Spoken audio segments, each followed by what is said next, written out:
Good morning and welcome back. It's been a little while, but I think I've got a pretty good excuse for that. I'm looking a bit more rustic and rugged than the last time you saw me. Interesting and seaworthy is another way to describe that. As you can see, I've managed to develop a lot of facial hair and a lot of hair on the top of my head as well.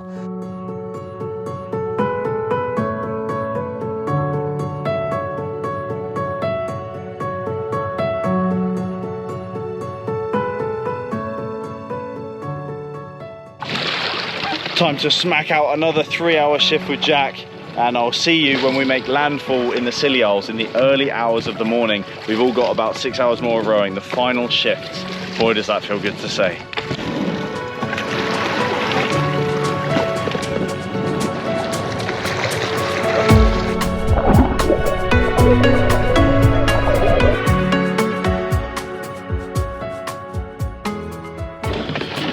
Here it is, we can see land. We are 12 miles away from our landing point and 6 miles away from the nearest bit of land. It's over my head there.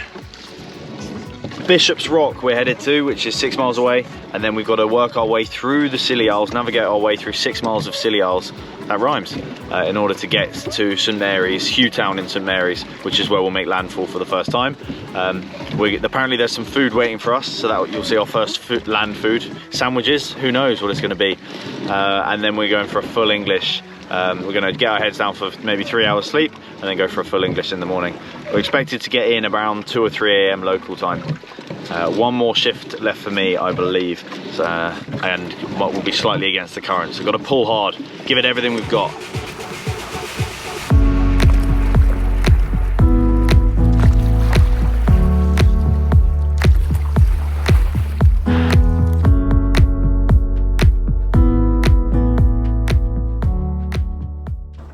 We've just been paid a visit by the RNLI on our final mile into St Mary's on the Scilly Isles. They took out a lifeboat on another job and came and saw us on the way through. First humans that we've seen in 56 days. We're now 0.7 miles away from landing.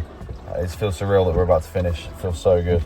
It's nice to finish in a low-key way as well today, like with not much fuss made. And then prepare for the antics of getting the boat back and getting into Southampton in the coming days. Struggling to walk here. Weird feeling. I go, doing this thing for charity any chance, and they go, oh. That was biblically slow, wasn't it? So slow. Absolute treat. Good morning and welcome to the Scilly Isles. Feels so good to be standing on solid ground. Made it here obviously in the very early hours of the morning, and got some sleep from 5 a.m. until 7:52, which it is now. I feel great after 2.5 hours sleep. That's the usual around here, isn't it? What I'm used to over the last couple of months. You can see our landing craft has just arrived as well. This is how we're going to be getting the boat from the Scilly Isles over to the mainland, to Penzance. So we're going to be loading it on here soon. What did we eat last night? What didn't we eat? Came straight in and had a pasty, innocent juice, banana, 4 rounds of toast, yogurt, a pan au chocolat, 6 chocolate hobnobs, an entire roasted chicken for all of us. We shared that, and I'm sure there's something huge that I'm missing as well. Just couldn't stop eating. Oh yeah, a load of oranges and grapes as well. Yeah, I got that first shower in and that first number 1 and number 2 in a toilet. On a porcelain toilet, felt so good. We've got some fresh clothes on. What do you think of my t-shirt? And then I've got some long johns on as well. All the boys ready for our full Englishes outside Hugh Street Cafe. This quaint little town. We just tried to win the lottery. I said none of us won. I said we're all winners in my eyes. Didn't seem to lighten the mood.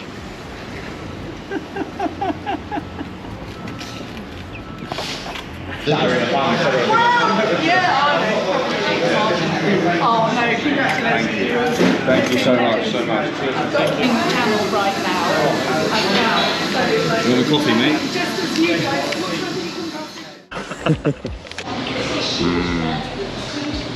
Hey Cheryl. Do you want a coffee, mate? How are you? I'm alright, thanks, mate. No, we're at the petite. it was the end of a 3,300-mile journey. 4 extraordinary men who have completed one extraordinary feat. So 50 days at sea. We all experienced rowers. How did it go? I'm only back on land literally in the last 48 hours, so it's amazing to get all of modern life's pleasures back again. After spending 2 months at sea, I'm going to take you with me on the journey back to normality and civilization. And the first course of action in that is getting a haircut and not looking like a tramp as I walk around on the street. It was a hell of an adventure.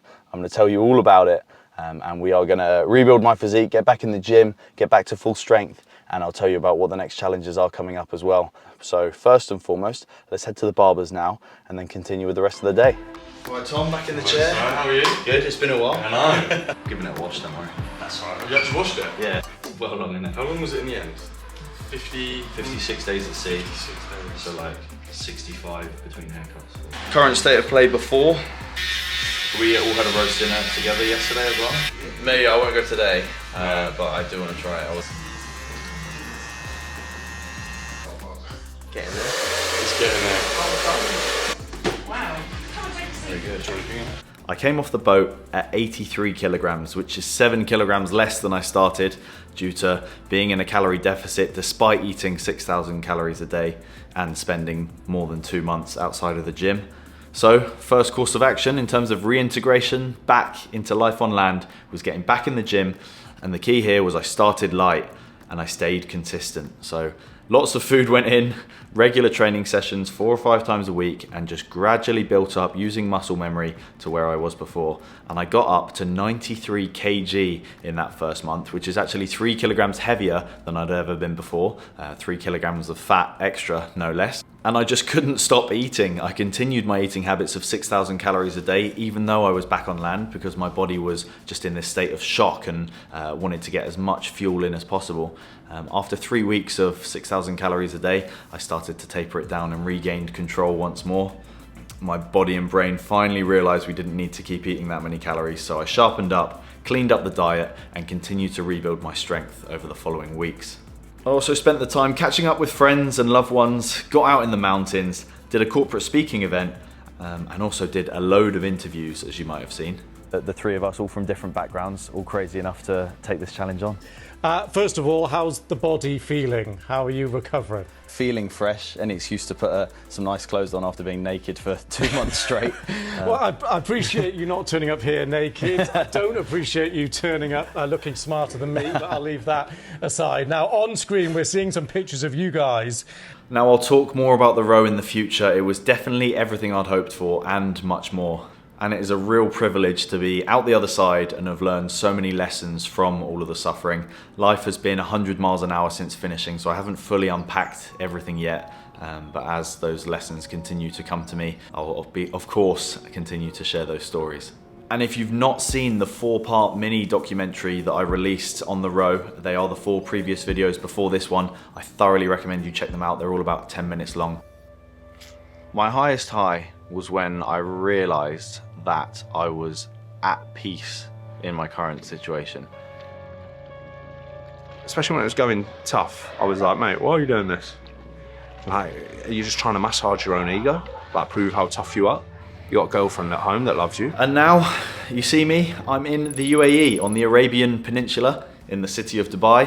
I'm going to be based here for a little while I crack on with work. If you were following the Instagram, you will have seen that things went pretty crazy in terms of the following that we gathered as part of that expedition. And as a result, I've had to entirely restructure the way I operate my one-to-one coaching business. And now the good news is, for the first time in 9 months, that was the last time I brought anyone on one-to-one, it's finally, applications are open once again if you want to work with me. If you're out of shape, want to get in the best shape of your life, whether you need to lose fat or build muscle, or are training for something in particular, and want my guidance and me by your side to take all of the stress away and build you an optimum training program, I'll put that link in the description and also in the comments comments if you want to hit me up and work together.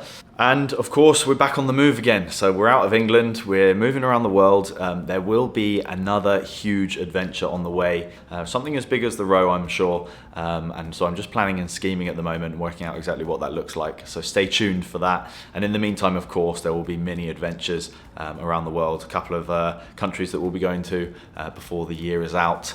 And thank you to everyone who asked questions for the 100k subscriber Q&A. That'll be the next video out. Some amazing questions, and so it's a privilege to have so many more of you here as well. So enjoy that, and in the meantime, look after yourself. See you soon. Oh, you want me to say that? You have to. Oh, I have to. Like and subscribe. No, say it with conviction and look Please like and subscribe. Adam Radcliffe at YouTube, .com. Instagram, Facebook.